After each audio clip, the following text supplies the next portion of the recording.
কমলা। দেখেছি তার খাতার উপরে লেখা। সে চলেছিল ট্রামে তার ভাইকে নিয়ে কলেজের রাস্তায়। আমি ছিলাম পিছনের বেঞ্চিতে। মুখের একপাশে লিটল রেখাটি দেখা যায়, আর ঘাড়ের উপর কোমল চুলগুলো খোপার নিচে।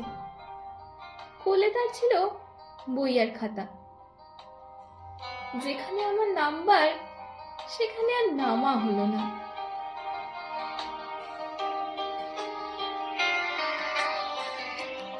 এখন থেকে সময়ের হিসেব করে বেরোই। সে হিসেব আমার কাজের সঙ্গে ঠিকঠাক মেলে না, প্রায় ঠিক মেলে ওদের বেরোবার সময়ের সঙ্গে। প্রায়ই হয় দেখা।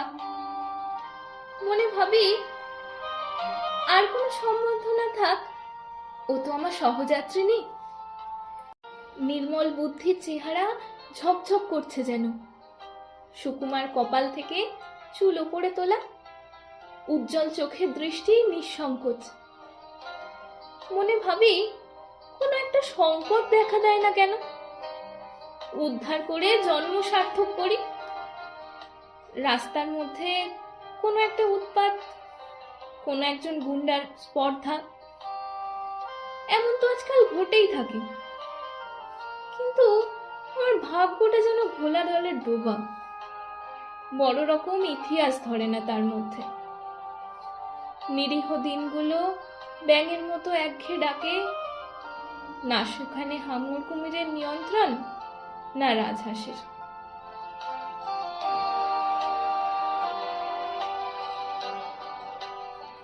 একদিন ছিল ঠেলাঠেলি ভিড়।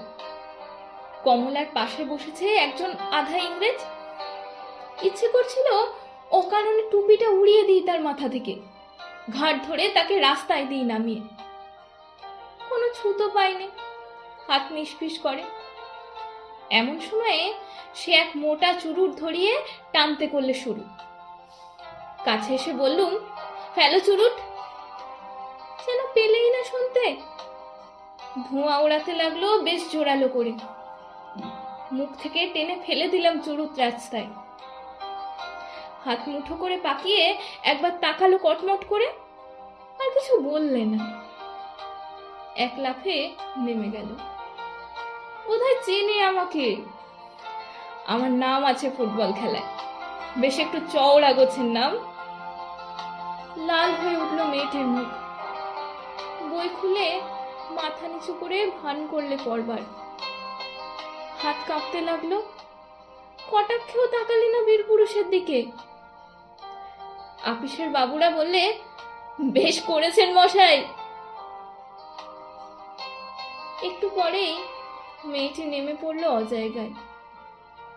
একটা ট্যাক্সি নিয়ে গেল চলে।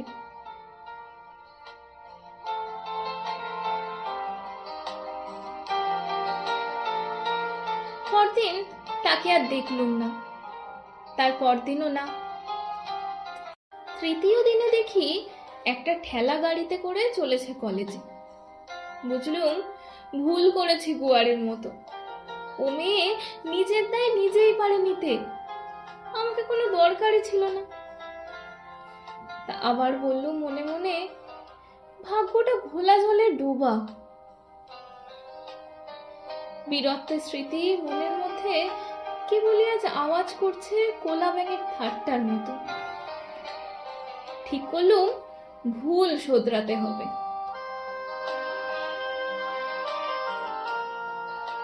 খবর পেয়েছি গরমের ছুটিতে ওরা যায় দার্জিলিং এ। সেবার আমারও হাওয়া বদলাবার জরুরি দরকার। ওদের ছোট্ট বাসা, নাম দিয়েছে মতিয়া। রাস্তা থেকে একটু নেমে এক কোণে গাছের আড়ালে সামনের বরফের পাহাড়। শোনা গেল আসবে না এবার। ফিরবো মনে করছি, এমন সময় আমার এক ভক্তের সঙ্গে দেখা মোহনলাল। রোগা মানুষটি, লম্বা, চোখে চশমা, দুর্বল পাকযন্ত্র দার্জিলিং এর হাওয়ায় একটু উৎসাহ পায়। সে বললে, তনুকা আমার বোন, কিছুতেই ছাড়বে না তোমার সঙ্গে দেখা না করে। মেয়েটি ছায়ার মতো, দেহ যতটুকু না হলে নয় ততটুকু, পড়াশোনায় যতটা ঝোঁক আহারে ততটা নয়, ফুটবলের সর্দারের পরে তাই এত অদ্ভুত ভক্তি। মনে করলে আলাপ করতে এসেছি সে আমার দুর্লভ দয়া। হায় রে ভাগ্যের খেলা।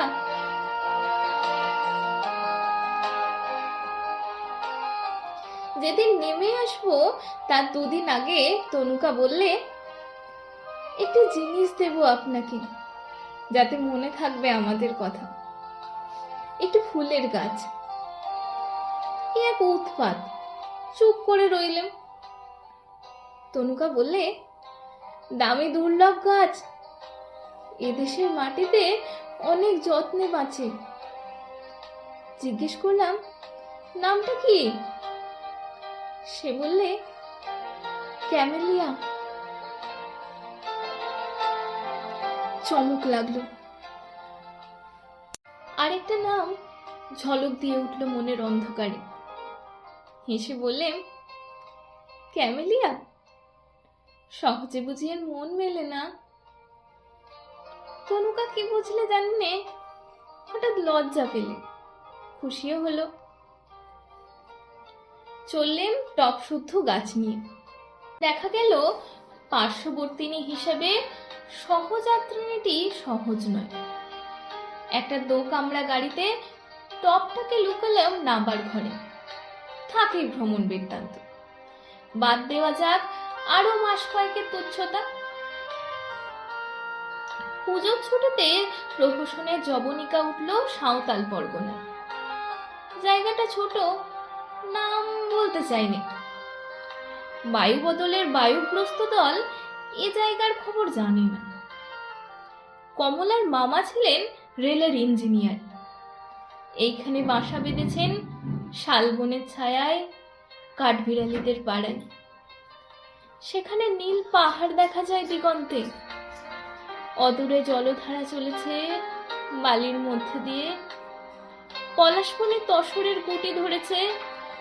মহিষ চড়ছে হর্তুকি গাছের তলায়। উলঙ্গ সাঁওতালের ছেলে পিঠের ওপরে। বাসাবাড়ি কোথাও নেই, তাই তাঁবু পাতলেম নদীর ধারেই। সঙ্গী ছিল না কেউ, কেবল ছিল তবে সেই ক্যামেলিয়া। কমলা এসেছে মাকে নিয়ে। রোদ উঠবার আগে হিমে ছোঁয়া স্নিগ্ধ হাওয়ায় শালবাগানের ভেতর দিয়ে বেড়াতে চায় ছাতি হাতে। মেঠো ফুলগুলো পায়ে এসে মাথা খোটে, কিন্তু সে কি চেয়ে দেখে? অল্প জল নদী পায়ে হেঁটে পেরিয়ে যায় ওপারে। সেখানে শিশু গাছের তলায় বই পড়ে। আর আমাকে সে যে চিনেছে তা জানলেম আমাকে লক্ষ্য করে না বলেই। একদিন দেখি নদীর ধারে বালির ওপর চড়ুই ভাতি করছে ওরা। ইচ্ছে হলো গিয়ে বলি, আমাকে দরকার কি নেই কিছুতেই?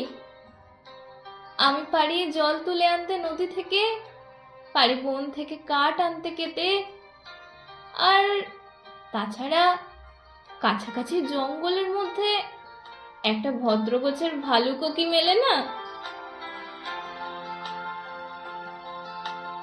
দেখলেন দলের মধ্যে একজন যুবক, শর্ট পরা, গায়ে রেশমের বিলিতি জামা, কমলার পাশে পা ছড়িয়ে হাভানা চুরুট খাচ্ছে। আর কমলা অন্য মনে টুকরো টুকরো করছে একটা শ্বেত জবার পাপড়ি। পাশে পড়ে আছে বিলিতি মাসিক পত্র। মুহূর্তে বুঝলেম এই সাঁওতাল পরগনার নির্জন কোণে আমি অসহ্য, অতিরিক্ত, ধরবে না কোথাও। তখনই চলে যেতেম, কিন্তু বাকি আছে একটি কাজ। আর দিন কয়েকেই ক্যামেলিয়া ফুটবে, পাঠিয়ে দিয়ে তবে ছুটি। সমস্ত দিন বন্দুক ঘাড়ে শিকার ফিরি বনে জঙ্গলে। সন্ধ্যার আগে ফিরে এসে টবে দিই জল, আর দেখি কুড়ি এগোলো কত দূর। সময় হয়েছে আজ, যে আনে আমার রান্নার কাঠ। ডেকেছি সেই সাঁওতাল মেয়েটিকে, তার হাত দিয়ে পাঠাবো শাল পাতার পাত্রে। তাঁবুর মধ্যে বসে তখন পড়ছি ডিটেকটিভ গল্প। বাইরে থেকে মিষ্টি সুরে আওয়াজ এলো, বাবু ডেকেছিস কেনে? বেরিয়ে এসে দেখি ক্যামেলিয়া সাঁওতাল মেয়ের কানে, কালো গালের উপর আলো করেছে। সে আবার জিজ্ঞেস করলে, ডেকেছিস কেনে? আমি বললাম, এই জন্যেই।